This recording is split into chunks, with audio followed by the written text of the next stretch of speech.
ጤና ይስጥልን ክቡራትና ክቡራን እንዴት አላችሁ? በሳምንት 2 ቀናት ዘወትር ሐሙስና ቅዳሜ ወደ እናንተ የሚደርሰው ኢትዮ ቢዝነስ ነው ጀምሯል። በኢትዮ ቢዝነስ የተለያዩ የቢዝነስ መረጃዎችን ስለ ስራና ኢንቨስትመንት ከዜና ባሻገር ደግሞ በትንታኔ የምንመለከታቸውን ምጣኔ ሀብታዊ ጉዳዮች ወደ ተመልካቾች እናደርሳለን።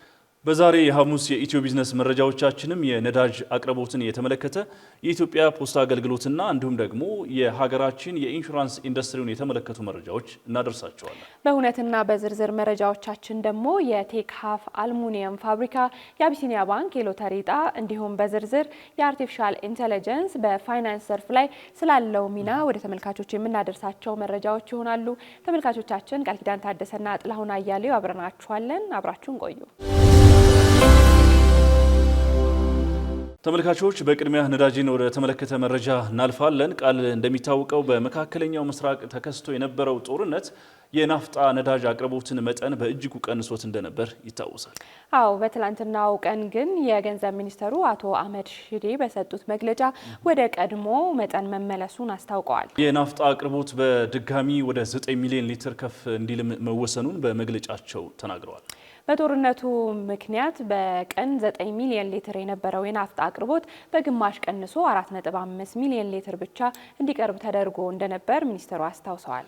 አሁን ላይ ግን መንግስት ያለውን የምርትና የትራንስፖርት እንቅስቃሴ ግምት ውስጥ በማስገባት አቅርቦቱ ወደ ነበረበት 9 ሚሊዮን ሊትር ከፍ እንዲልም መወሰኑን በመግለጫቸው ተናግረዋል። ይህንን ውሳኔ ተከትሎ እንግዲህ ለነዳጅ ድጎማ የሚመደበው በጀት በወር የ20 ቢሊዮን ብር ጭማሪ የታየበት ሲሆን ይህም አጠቃላይ የሀገሪቱን የነዳጅ ድጎማ ከ300 ቢሊዮን ብር በላይ እንደሚያደርሰው ነው የተነገረው። የናፍጣ ማጓጓዝ ስራውም ከጅቡቲ ወደ አዲስ አበባ በትናንትናው ዕለት እንደተጀመረም ገልጸዋል። ከዛሬ ጀምሮ ደግሞ ወደ ክልል ከተሞች እንደሚንቀሳቀስ ተናግረዋል። እንግዲህ ይህ እርምጃ በሀገሪቱ ያለውን የትራንስፖርት እንቅስቃሴና የግብርና እንቅስቃሴ ለማቀላጠፍ ከፍተኛ እገዛ ይኖረዋል ተብሎም ይጠበቃል።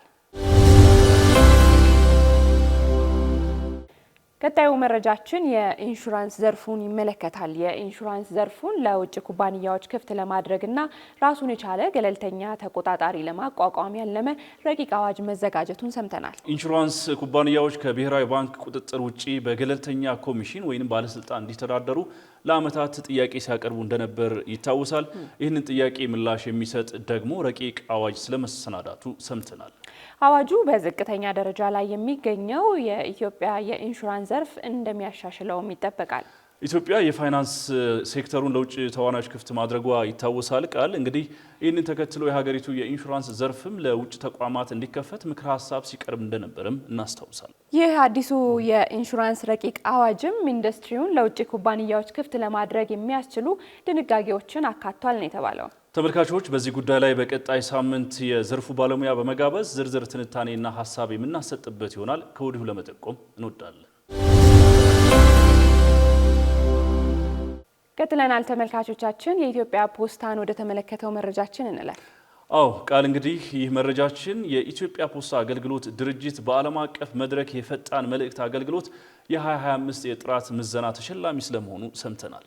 የኢትዮጵያ ፖስታ አገልግሎት በዓለም አቀፉ የፖስታ ህብረት ዩፒዩ የፈጣን መልእክት አገልግሎት የ2025 የጥራት ምዘና ከአፍሪካ አንደኛ ደረጃን በመያዝ እንዲሁም ደግሞ በመላው ዓለም 6ኛ ደረጃን በመያዝ ታሪካዊ ድልን አስመዝግቧል። ከዛም ባለፈ የ2025 የኢኤምኤስ የደንበኞች አገልግሎት ሽልማት በአህጉራችን አንደኛ ደረጃ በዓለም አቀፍ ደግሞ በሶስተኝነት የተቀመጠ ስኬት ስለመሆኑም ተነግሯል። ይህ የሆነውም ደግሞ ለደንበኞቹ በሚሰጠው አገልግሎት የዓለም አቀፍ መለኪያ መስፈርቶችን በሚገባ በማሟላቱና ከዓመት ዓመት ከፍተኛ ማሻሻል ለተከታታይ 3 ዓመታት በማስመዝገቡ መሆኑ ነው የተነገረው። እነዚህ ዓለም አቀፍ እውቅናዎች የኢትዮጵያ ፖስታ አገልግሎት ተቋማዊ ሪፎርም ውጤታማነት ማሳያ ከመሆናቸውም በላይ በዓለም አቀፍ የፈጣን መልእክትና የሎጂስቲክስ መድረክ ላይ የሀገራችን ተወዳዳሪነት ማሳያ ስለመሆናቸውም ተመላክቷል። ተመልካቾች ካፍታ ቆይታ በኋላ ወደ ሰሞነኛ መረጃዎቻችን እንመለሳለን። እስከ መጨረሻው ድረስ ከኛ ጋር ስለነበራችሁ እናመሰግናለን። የምናዘጋጃቸውን አዝናኝ ቪዲዮዎች ማየት ከፈለጋችሁ እዚች ጋር ጠቅ ያድርጉ።